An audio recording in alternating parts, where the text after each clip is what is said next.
pass between the pages of my mind.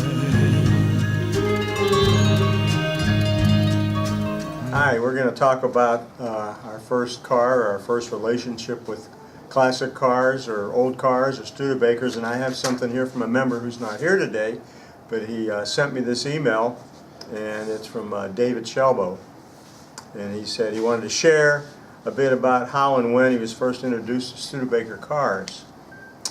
Way back when I was a little tyke, my dad used to subscribe to Mechanics Illustrated magazine. Even before I could buy my own car mags, a couple years later I was hooked on those old Tom McCahill test drives of the new cars. Matter of fact, so was I. It was pretty cool. I can still remember the photos he took of his two big black labs in the trunk of the car showing their ample luggage space. I was already hooked on fast cars, so I would even read the Champion spark plug advertisements to pick up any racing news I couldn't get from the wide world of sports on Saturday evenings. They would often combine high performance with Studebakers. One type of racing that really intrigued me was the top speed racing that occurred each year at the Bonneville Salt Flats. And when I saw the first stock-bodied cars that went over 200 were 53 and 54 Studebaker CK Coupes, that did the trick for me. How could a car be that beautiful and that fast at the same time? I was and still am hooked on Studebakers, 53s and 54s. Then came the custom car craze, but that's another story for another day. All the best, Dave Shelbo. My time with Studebakers is the fact I walked past Chaz Becker Motor Studebaker dealership in Pittsburgh on the Boulevard of the Allies. I went to Holmes Elementary grade school, and I lived in Oakland, which is by the University of Pittsburgh campus. And I'd walk to school from kindergarten through 8th grade, so that's 9 years of walking past the Studebaker dealership. And I remember in '62 when the Avanti came out, and I looked at that and wow, it'd be cool to have one of those. Doubt I ever will, but that'll be pretty cool. And that was 1962, and nothing much happened with me and Studebakers and old cars until 1988 in the Ypsi Heritage Festival Parade. A group of Studebakers went by. Ivan and Eleanor Love's black '62 GT Hawk was in there and caught my eye, and I said to Julie, I had to get one of these and be in the parade next year. So I went to Jack Miller, Hudson guy in Ypsi. I said, who's the Studebaker guy around here? He said, that'd be Bill Voles. So I met Bill and Sally Voles, went over to their house. They gave me newsletters. In the newsletter was the driver's seat done by Linda or Myrna or somebody way back. And it said, got a '62 GT Hawk for sale, a black one, just like in the parade. Original owner. He worked at the Toledo Jeep plant, gave the car to his son. And I went and saw it. It was in the Toledo area. I bought it, took it home, joined the club. I was in the parade the next year with my '62 GT Hawk. And it's been crazy ever since. It can be exciting, like the time when we were on the expressway and he handed the steering wheel to me. That was it. Going down the road. Mm-hmm. Real. Yeah. I'm a Studebaker? Mm-hmm. 53. It's a 53, right? Yeah. You can tell the rest. Okay, this was back in the days when Mineral Community College used to have their show up at the college, as a lot of you folks remember. Mm-hmm. And we were returning home and going down the expressway, and there happened to be a loose nut behind the wheel. And all of a sudden, everything came off in my lap. And I handed her, it wasn't the wheel, it was See what you can do with it was a horn ring. But I had the wheel loose in my hand, and fortunately we were going in a straight line, so I just simply pushed it back onto the spline and pulled over to the side of the road.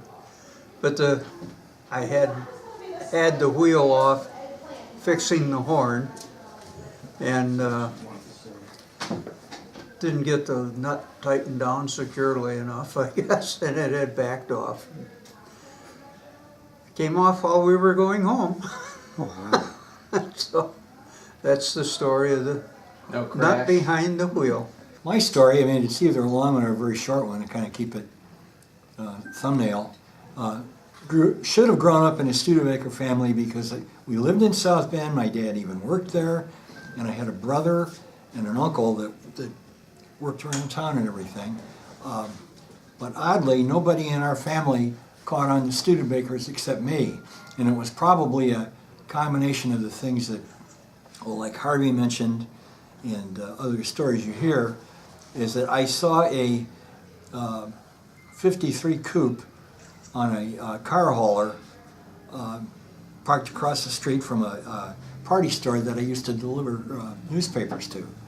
And it sounds like a story somebody would write, at least in my mind, because I saw those cars on that trailer and I thought, never in my life had I seen a car that was that beautiful.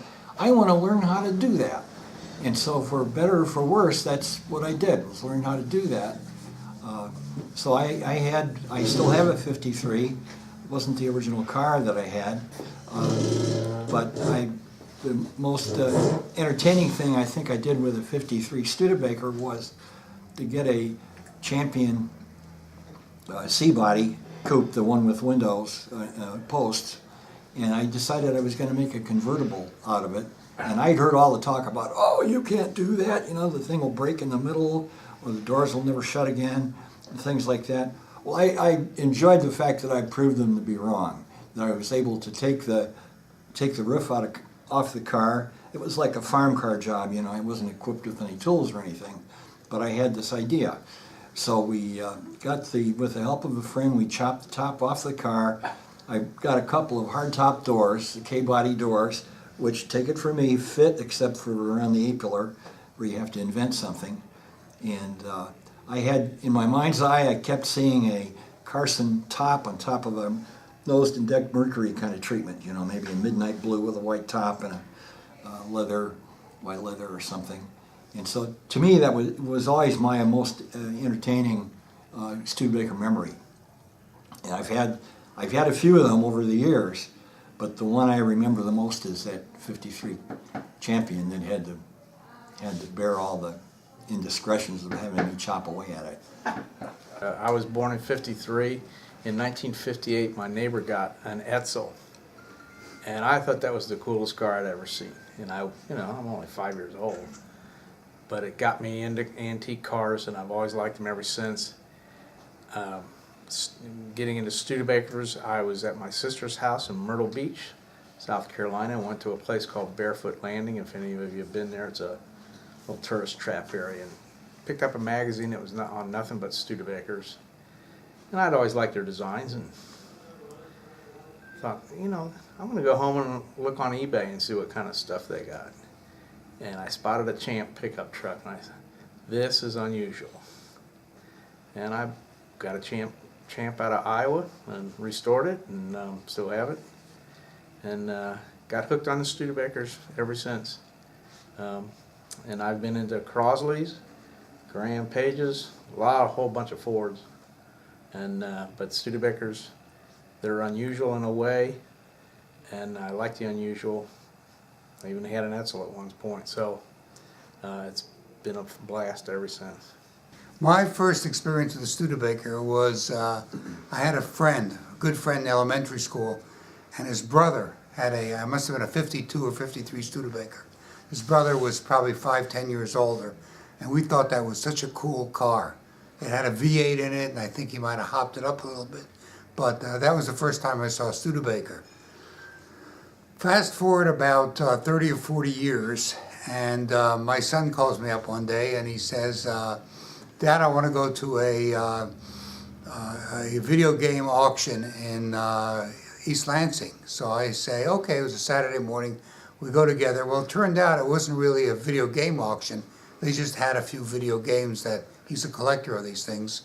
And it was mostly a car auction. A couple were retiring, and they had about 150 cars that they were auctioning off. Well, among these cars, there was a 51 Studebaker Champion.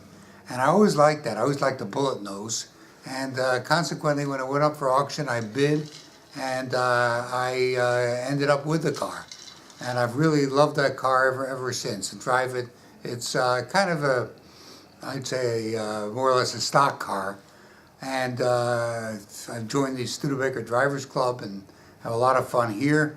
And then about 3 years ago, I was at a car show here in Livonia, Michigan, and I found this 24 Studebaker that really looks beautiful from the outside and the inside.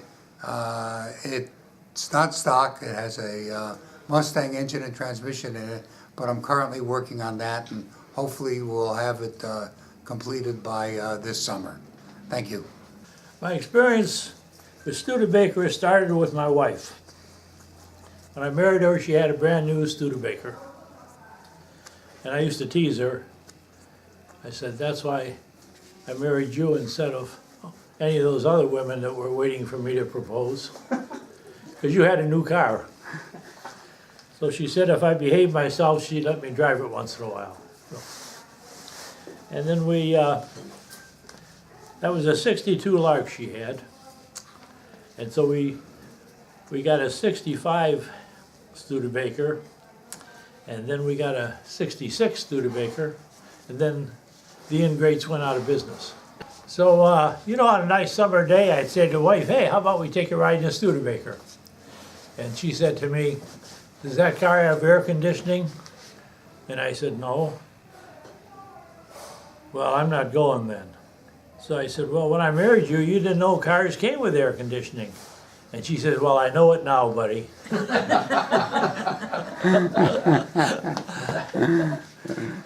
So I had to put up with her. In my working years, I thought, well, maybe when I retire, I'll find an old Studebaker to fool around with, which is what happened.